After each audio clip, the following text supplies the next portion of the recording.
আসসালামু আলাইকুম। ময়দা আর মুরগির মাংস দিয়ে খুবই মজার একটি মুচমুচে নাস্তার রেসিপি আপনাদের সাথে শেয়ার করব, যা খেয়ে পরিবারের সবাই আপনার প্রশংসা করতে বাধ্য। এতটাই মজার এই রেসিপিটি বিকেলের নাস্তা কিংবা বাচ্চাদের টিফিনেও দিয়ে দিতে পারবেন। এই মজার নাস্তাটি ভিডিওটি স্কিপ না করে পুরো ভিডিওটি দেখে নেবেন আর আমার চ্যানেলটা সাবস্ক্রাইব করে রাখবেন।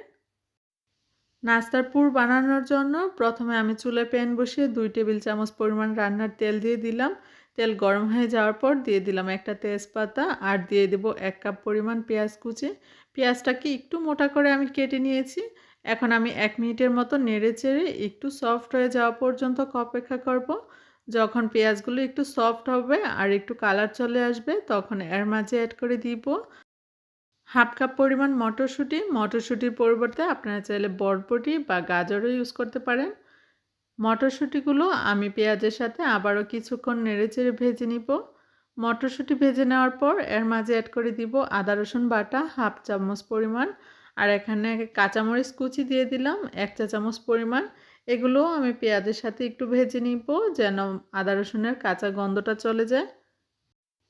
আদা রসুন বাটা আর কাঁচামরিচ কুচি আমি পেঁয়াজের সাথে ভেজে নিয়েছি, আর কাঁচামরিচের কিন্তু খুব সুন্দর একটা ফ্লেভার বের হয়ে আসছে।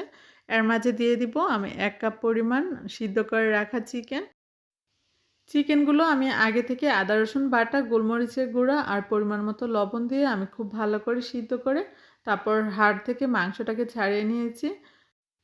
পেঁয়াজের সাথে আমি চিকেনগুলোকে খুব ভালো করে ভেজে নিয়েছি। ভেজে নেওয়ার পর এখন আমি অ্যাড করে দিব গুঁড়া মশলা। হাফ টিস্পুন পরিমাণ হলুদের গুঁড়া দিয়ে দিলাম, হাফ টিস্পুন ধনিয়ার গুঁড়া, হাফ টিস্পুন জিরার গুঁড়া আর সামান্য পরিমাণ দিয়ে দিব গরম মশলার গুঁড়া। হাফ টিস্পুন পরিমাণ দিয়ে দিলাম লাল মরিচের গুঁড়া আর এখানে লবণ দিয়ে দিব স্বাদ মতো। সব মশলা দেওয়ার পর পেঁয়াজ আর মুরগির মাংসের সাথে মশলাগুলো খুব ভালো করে নেড়েচেড়ে আমি রান্না করে নেব কিছুক্ষণ। চুলার আঁচটা মিডিয়াম টু লো রেখে আমি রান্না করব যেন মশলাগুলো পুড়ে না যায়। এভাবে কিছুক্ষণ ভেজে নিলে মশলার কাঁচা গন্ধটা চলে যাবে। কিছুক্ষণ ভেজে নেওয়ার পর এর মাঝে আমি 2 টেবিল চামচ পরিমাণ পানি দিয়ে দিব। পানির পরিমাণ বেশি দেওয়ার দরকার নেই, কারণ চিকেন আর মটরশুঁটি কিন্তু আগে থেকেই সিদ্ধ করা। সামান্য পরিমাণে পানি দিয়ে আমি একসাথে সব কিছু ভালো করে নেড়েচেড়ে মিশিয়ে আর 2 থেকে 3 মিনিটের মতো রান্না করব। এর মাঝেই কিন্তু আমার নাস্তার পুরটা রেডি হয়ে যাবে। আর এই পুরটা কিন্তু পানি রাখা যাবে না, একদম শুকনো শুকনো করে রান্না করতে হবে। এই পুরটা কিন্তু রান্না হয়ে গিয়েছে। উঠিয়ে নেওয়ার আগে 1 টেবিল চামচ পরিমাণ ধনিয়া পাতা কুচি দিয়ে দিলাম।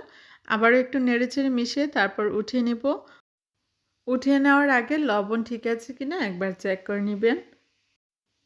নাস্তা বানানোর জন্য এখন আমি ডো রেডি করে নিব। তার জন্য একটা বাটির মাঝে নিয়ে নিব 1.5 কাপ পরিমাণ ময়দা। ময়দার মাঝে দিয়ে দিব লবণ স্বাদ মতো, আর এখানে আমি 2 টেবিল চামচ পরিমাণ রান্নার তেল দিয়ে দিব। রান্নার তেলটা দিয়ে আমি খুব ভালো করে মিশিয়ে নিব। ভুলবশত কারণে ক্যামেরা অফ থাকায় আমি তেল অ্যাড করাটা দেখাতে পারিনি। এখানে রান্নার তেল আপনারা 2 টেবিল চামচ পরিমাণ দিয়ে খুব ভালো করে ময়দার সাথে মিশিয়ে নেবেন। এতে করে নাস্তাগুলো অনেক বেশি মুচমুচে আর ক্রিস্পি হবে, খেতে ভালো লাগবে। তেল আমার ভালো করে মিশানো হয়ে গিয়েছে। এখন নরমাল তাপমাত্রার পানি দিয়ে অল্প অল্প করে আমি শক্ত একটা ডো তৈরি করে নিব। মুরগির মাংসের পুর দিয়ে আজকে আমি লেয়ার সিঙ্গারা বানিয়ে দেখাবো। তার জন্য শক্ত আর সফট একটা ডো লাগবে। আমার ডো একদম পারফেক্টভাবে রেডি হয়ে গিয়েছে। এভাবে কিছুক্ষণ মথে নেওয়ার পর আমি ঢাকনা দিয়ে ডেকে তারপর 10 মিনিটের জন্য রেস্টে রেখে দিব। ফিরে আসবো 10 মিনিট পর। 10 মিনিট রেস্টে রাখার পর এখন আমি ডোটাকে একটা বোর্ডের উপর নিয়ে একটু ভালো করে মথে নিব। মথে নেওয়ার পর এভাবে লম্বা করে তারপর আমি ছোট ছোট লেচি কেটে নিব। আপনি যতটা সিঙ্গারা বানাবেন সেই অনুপাতে ছোট ছোট করে লেচি কেটে নিব। লেচি কেটে নেওয়ার পর আমি এভাবে বলের মতো করে নিব। সবগুলো পিচ আমি এভাবে ছোট বলের মতো করে নিব। করে একটা বাটির মাঝে রেখে ঢাকনা দিয়ে ডেকে রেখে দিব যেন উপরটা ড্রাই হয়ে না যায়। সবগুলো ডেকে রেখে দিয়েছি আর একটা লেচি আমি নিয়ে নিয়েছি। এর উপরে আমি সামান্য পরিমাণে তেল দিয়ে তারপর পাতলা একটা রুটি বেলে নিব। রুটিটাকে আমি একটু পাতলা করে বেলে নিব, কারণ এখানে লেয়ার দেওয়া হবে। লেয়ার দিলে কিন্তু আপনার রুটিটা এমনিতেই মোটা হয়ে যাবে। সেই জন্য প্রথমে একটু পাতলা করে রুটিটাকে বেলে তারপর আমি মাঝ বরাবর এভাবে কেটে নিব। একটা রুটিকে আমি কেটে এভাবে 2 ভাগ করে নিয়েছি। 2 ভাগ করার পর 1 ভাগের উপরে ছুরির আগা দিয়ে এভাবে একটু ডিজাইন করে নিব। আর ডিজাইনটা আমি কিভাবে করছি সেটা কিন্তু দেখে বুঝে নিতে হবে। এভাবে ডিজাইন করে যদি আপনি সিঙ্গারাগুলো বানান তাহলে কিন্তু দেখতে অনেক বেশি সুন্দর হয়। ডিজাইন করে নেওয়ার পর বাকি রুটির অংশটাকে কেটে নেওয়ার রুটির অংশে আমি উপরে এভাবে লাগিয়ে দিব। দেওয়ার পর হাত দিয়ে একটু চেপে দিব যেন ২ টা রুটির অংশই একসাথে লেগে যায় খুব ভালোভাবে। চেপে নেওয়ার পর এখন আমি আলতো করে উঠিয়ে তারপর সিঙ্গারার শেপ দিয়ে নিব। আর সিঙ্গারার শেপ কিভাবে দিতে হয় সেটা সবাই জানেন। এখন আমি এক পাশে পানি লাগিয়ে তারপর ২ পাশটা এভাবে চেপে দিব। পানি দেওয়ার কারণে ভাজার সময় আর খুলে যাবে না। এভাবে খুব ভালো করে একটু চেপে লাগিয়ে দিতে হবে। ২ পাশটা লাগিয়ে দেওয়ার পর এরকম একটা পকেটের মতো হবে। সেই পকেটের মাঝে আগে থেকে চিকেন আর মটরশুঁটির পুরটা দিয়ে দিতে হবে। পুর দেওয়ার পর হাত দিয়ে আমি পুরটাকে একটু চেপে সমান করে দিব। তারপর মুখটাকে বন্ধ করার আগে পানি দিয়ে আবারও একটু লাগিয়ে দিব। এতে করে খুব ভালোভাবে সিল হয়ে যাবে, ভাজার সময় খুলে যাবে না। এইভাবে হাত দিয়ে চেপে লাগিয়ে দিতে হবে। এই যে রেডি হয়ে গেল আমাদের লেয়ার সিঙ্গারা। দেখতে কিন্তু বেশ সুন্দর লাগছে মাশাআল্লাহ। আর এটা ভাজার পর দেখতে আরও বেশি সুন্দর হবে। আমার সবগুলো সিঙ্গারা বানানো হয়ে গিয়েছে। এখন আমি সিঙ্গারাগুলো ভাজার জন্য চুলায় আগে থেকে প্যান বসিয়ে তেল দিয়ে গরম করে নিয়েছি। আর এই সিঙ্গারাগুলো একটু বেশি তেল দিয়ে ভাজতে হবে, তাহলে খুব বেশি ক্রিস্পি হবে। তেলটা খুব ভালোভাবে যখন গরম হয়ে যাবে তখন আমি এক এক করে সিঙ্গারাগুলো দিয়ে দিব। চিকেনের পুর ভরা সিঙ্গারাগুলো খেতে কিন্তু অনেক বেশি মজার।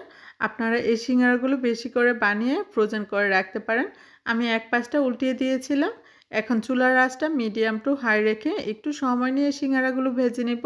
এতে করে অনেক বেশি মুচমুচে হবে, খেতেও ভালো লাগবে। চুলার আঁচটা মিডিয়াম টু লো করে ভেজে নিলে কালারটাও সুন্দর থাকবে, পুড়ে যাবে না আর মুচমুচে হয়ে যাবে। এই সিঙ্গারাগুলো কিন্তু বেশি করে বানিয়ে আপনারা ফ্রোজেন করে রাখতে পারেন। বিকেলে চায়ের সাথে কিংবা বাচ্চাদের টিফিনেও ভেজে দিয়ে দিতে পারেন। আজকে চিকেনের পুর ভরা লেয়ার সিঙ্গারাগুলো আমি ময়দা দিয়ে বানিয়েছি। আপনারা চাইলে একই রেসিপি ফলো করে আটা দিয়েও বানিয়ে নিতে পারবেন। এরই মাঝে সিঙ্গারাগুলোর একদম পারফেক্ট কালার চলে আসছে আর সিঙ্গারাগুলো ভাজবো না, একদম মুচমুচে হয়ে গিয়েছে। এখন আমি সিঙ্গারাগুলো উঠিয়ে নিব। আর বাকি যে সিঙ্গারাগুলো রয়ে গিয়েছে সেগুলো আমি একইভাবে ভেজে নিব। এতটাই মুচমুচে হয়েছে সিঙ্গারাগুলো, আমি উঠিয়ে নেওয়ার পর একটা ভেঙে আপনাদেরকে দেখিয়ে দিচ্ছি যে কতটা মুচমুচে হয়েছে। দেখতে যেমন লোভনীয়, খেতেও কিন্তু অনেক বেশি মজার। চিকেন দেওয়ার কারণে বাচ্চারা কিন্তু অনেক বেশি পছন্দ করে এই সিঙ্গারাগুলো খাবে। আর বিকেলে চায়ের সাথে এরকম মুচমুচে মজার সিঙ্গারা হলে তো আর কিছুরই দরকার নেই। আমার ভিডিওটি আজকে কেমন লাগলো আপনারা অবশ্যই কমেন্টস করে জানাবেন।